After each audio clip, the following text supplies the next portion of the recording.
को देने वाला नहीं। और मैं पिता को अभिभावक नथी चचा को, माननीय नथी चचा को मैं माइक दे रहा हूँ।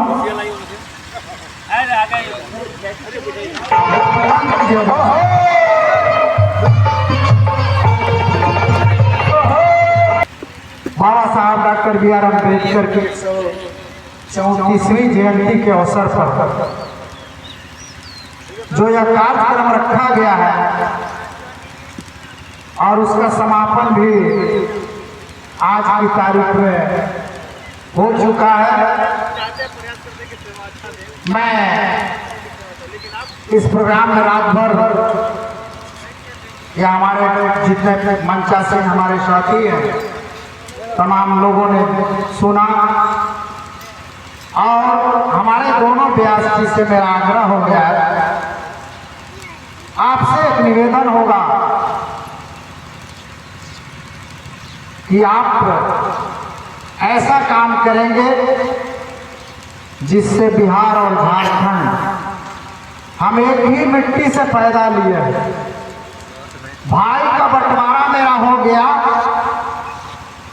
इसलिए हम लोग अलग अलग हैं, लेकिन एक ही माँ का औलाद है, एक ही मिट्टी से जन्म लिए हैं, इसमें कहीं दो राय नहीं है। इसलिए इस मिट्टी, इस धरती के नाम पर एक ताली से इस धरती माँ का स्वागत करेंगे।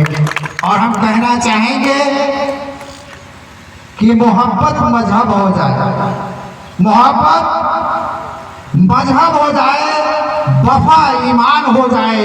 आप दोनों व्यास से मेरा निवेदन है कि आप मिशन को इतना फैलाएं कि सारा हिंदुस्तान एक हो जाए, सारा हिंदुस्तान एक हो जाए। बहुत अच्छा लगा और जो कला का प्रदर्शन आप लोगों ने किया, आप दोनों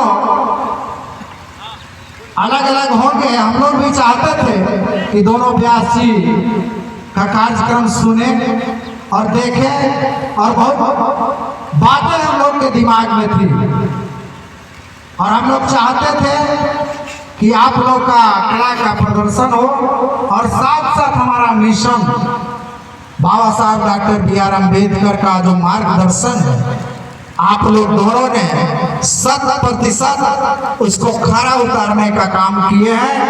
मैं धन्यवाद आप सबों को देता हूं।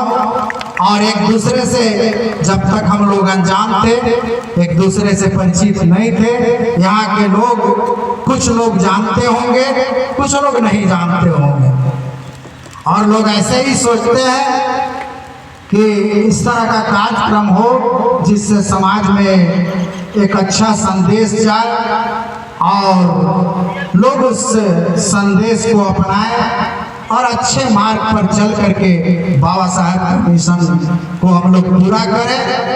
रात में जो कुछ बातें बढ़ी थी, मैं निवेदन करना चाहूँगा कि बाबा साहब डॉक्टर बी.आर. अम्बेडकर ने आरक्षण अनुसूचित जाति और जनजाति का पहले मिल चुका था, उनको ले चुके थे अंग्रेजों से और उनकी लड़ाई अगर थी तो मात्र बैकवर्ड पिछड़ी जाति की लड़ाई थी, जिसके लिए उनको अपने पुत्र को खोना पड़ा।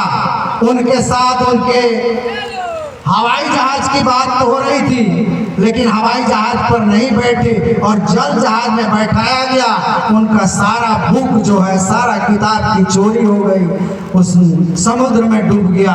तो साथियों, बाबा साहब जो अंतिम लड़ाई लड़े, यही पिछड़ी जाति की लड़ाई थी।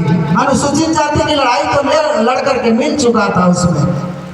और हमारे बैकवर्ड समाज के लोग मिशन को समझते नहीं हैं। मैं निवेदन करूंगा कि बाबा साहब की किताब को पढ़ें और कुछ मिशन से संबंधित हमारे पिछड़े वर्ग के साथी लोग हैं, जानकार लोग हैं, उनसे बात करें। बाबा साहब सबका था, सबका संदेश था, बाबा साहब सबके थे और रहेंगे, उनका संदेश जिंदा रहेगा। हमारे बीच बाबा साहब नहीं है, लेकिन उनके बताया हुआ मार्ग, उनका दिया हुआ।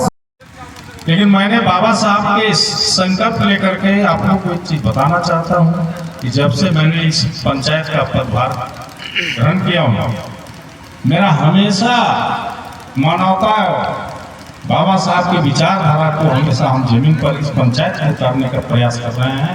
यदि इसमें कोई भी व्यक्ति मनुवाद और ब्राह्मणवाद को सर उठाने का प्रयास करता है तो निश्चित रूप से नौजवान कभी बकसने के लिए तैयार नहीं है। मैं एक बात बताना चाह रहा हूँ, यह हमारा रूप से पिछड़ा पंचायत है और पिछड़ा गांव भी है, नारायणपुर डुमरो। लेकिन यदि उनके हिसाब पर कुछ लोग चलते होंगे तो मैं उनको एक बार इस बात को मैं बता देना चाहता हूँ, आपको भी एहसास करा देना चाहता हूँ कि बहुजन समाज के, दलित पिछड़ा समाज के, उनके जिस्म के लहू से वो अपने जख्म को धोता है और मेरे ही घर को जला करके वो मेरे साथ होता है। इसलिए वैसे लोगों को मैं पहचानने का भरपूर प्रयास कर रहा हूँ। सावधान होने की जरूरत है। निश्चित रूप से इस पंचायत को अम्बेडकरवाद विचारधारा को भरपूर मैंने पंचायत नहीं पूरे पलामू प्रमंडल में